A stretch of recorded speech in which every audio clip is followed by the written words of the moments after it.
Welcome to the Slop Temple. We pray this video helps. You start by confirming eligibility and gathering your product link. This saves time once you open YouTube Studio. Open the short editor and choose the short you want to publish or edit. Once done, you'll need the exact product URL and merchant name. Copy them to your notes so you can paste quickly.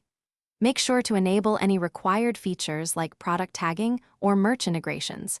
These settings affect whether the link displays in the Shorts interface. Next, add the product directly in the short editor. Tap the product or links section and choose Add New Product. Paste the product URL, type a concise title, and optionally add a timestamp or thumbnail to direct viewers precisely. Once you add it, pick how it appears, a product tag over the video, a pinned comment, or a description link, because presentation affects click-through. Also check that the link uses HTTPS, and that finish by publishing or saving the short, and then previewing it like a viewer to confirm the product link appears and is clickable. If you don't see the link, make sure the channel is eligible, the URL is HTTPS, and merchant verification is complete. Feature rollouts can also delay availability.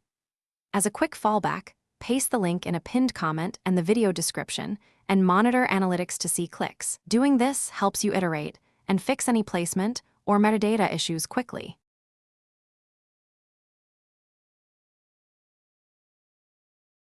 Thanks for watching. Consider subscribing if we helped you.